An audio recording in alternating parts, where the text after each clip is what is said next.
Bonjour tout le monde. On est rendu à la section 5.7, interpréter les graphiques de fonctions linéaires. Euh, Avant de rentrer dans la section, juste quelques petits rappels importants. Premièrement, un rappel de la définition d'une fonction. Donc, une fonction, c'est une relation où est-ce qu'il y a seulement une valeur de l'image pour chaque valeur du domaine. On peut aussi voir la fonction, si on utilise un petit peu les différents termes, mais ça veut dire la même chose, comme étant une relation où est-ce qu'il y a une seule valeur de y pour chaque valeur de x. Puis n'oubliez pas aussi que graphiquement, si on avait un graphique, on utilise la loi, on utilise la ligne verticale. OK? Donc quand on passe la ligne verticale sur le graphique, si on a deux valeurs sur la règle en même temps, c'est pas une fonction. Donc, ça, c'est nos deux différentes définitions d'une fonction. Ça veut dire la même chose. Quand on parle de l'image, on parle des valeurs de y. Quand on parle du domaine, on parle des valeurs de x. Donc, ça veut dire la même chose, juste pour vous faire réaliser ça. Alors, donc, comme qu'on a vu, si je fais quelque chose comme ceci,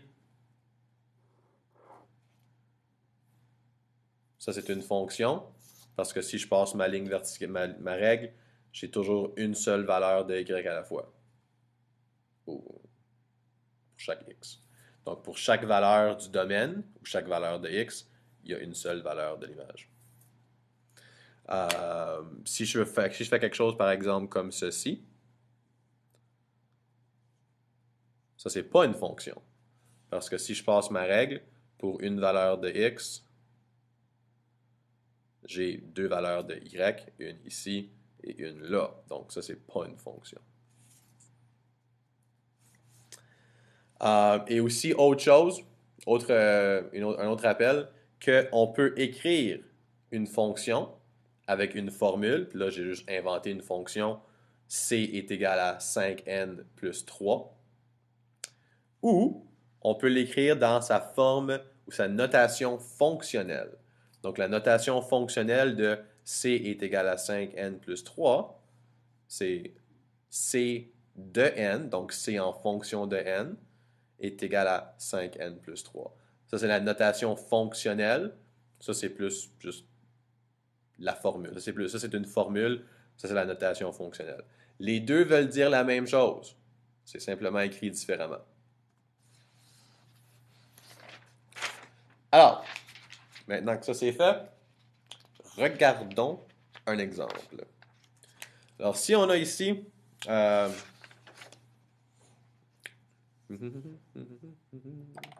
excusez la lumière. Alors, disons qu'on a ici un graphique où est-ce qu'on a une fonction, une relation entre la température et le temps. Bien sûr, la température, c'est la variable dépendante, dont les unités, c'est les degrés Celsius.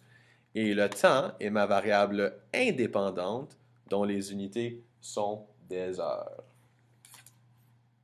Alors, si je mets deux points ici, puis je trace un graphique, je trace ma droite. Là, comme ça, comme ça. OK? Alors, j'ai mis un point à 0, moins 2. Puis ici, je suis à 1, 0.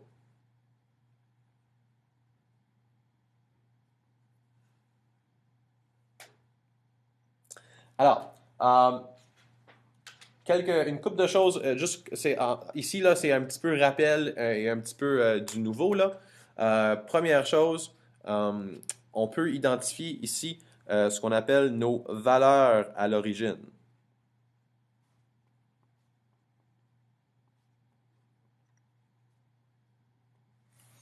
Nos valeurs à l'origine, on en a deux. On a l'ordonnée à l'origine.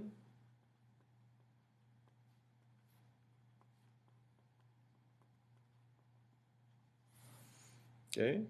Et comme que vous vous rappelez, je l'espère, l'ordonnée à l'origine, c'est la valeur de y quand x est égal à 0.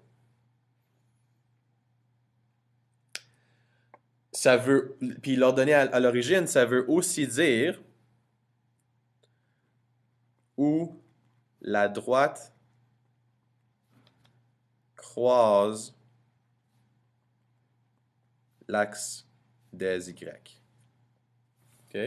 Donc, la valeur de y quand x est égal à 0 et où la droite croise l'axe des y, ça veut dire la même chose. Puis ici, notre ordonnée à l'origine, c'est là. C'est moins 2. Alors, on peut dire ici que dans l'exemple que notre ordonnée à l'origine, on peut identifier le point 0, moins 2. On peut aussi dire moins 2 si on veut. L'abscisse à l'origine, ça c'est l'autre valeur à l'origine.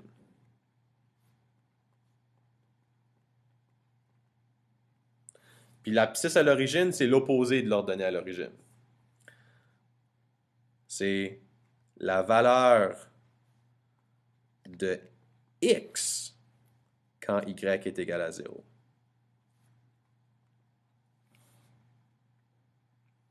Qui veut dire que c'est où la droite croise l'axe des x. Puis comme on peut voir ici sur notre graphique, si ça c'est l'ordonnée à l'origine, ça c'est l'abscisse à l'origine. Donc dans l'exemple plus haut, l'abscisse à l'origine est 1, 0. Donc ça c'est nos deux valeurs à l'origine. L'ordonnée à l'origine, où est-ce qu'on croise l'axe des y, l'abscisse à l'origine, où est-ce qu'on croise l'axe des x. Maintenant, si vous voulez savoir pourquoi que ça s'appelle l'ordonnée puis l'abscisse, j'ai aucune idée. C'est juste, c'est comme ça. Et une autre chose qu'on peut calculer qui est importante ici, ça serait la pente. Ce serait important de savoir c'est quoi la pente. Et comme que j'espère vous vous rappelez, la pente qui est représentée par m, c'est le changement de y divisé par le changement de x. Oh, on ne peut pas voir. Excusez. Donc, m est égal au changement de y divisé par le changement de x. Qu'on peut aussi calculer en faisant y2 moins y1 sur x2 moins x1.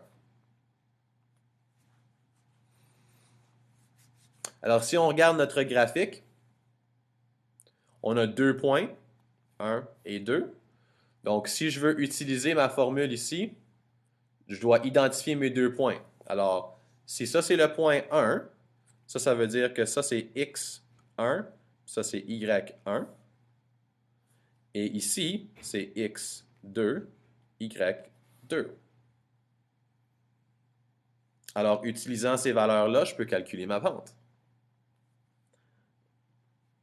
y2, c'est 0, moins y1, qui est moins 2.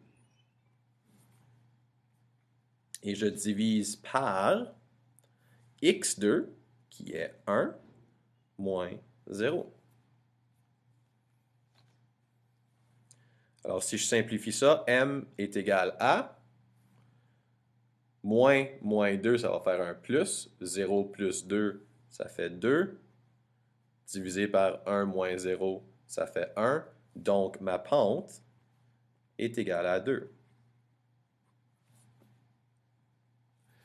Et si je retourne à mon graphique rapidement, juste pour vous faire voir, n'oubliez pas, la pente, c'est delta y sur delta x. Donc, mon changement de y, si je vais de ici à ici, donc ça c'est delta y, j'ai monté de 2, et mon delta x qui est ici, je me suis tassé de 1, parce qu'on utilise les coordonnées. Donc, delta y sur delta x sur delta x, delta y sur delta x.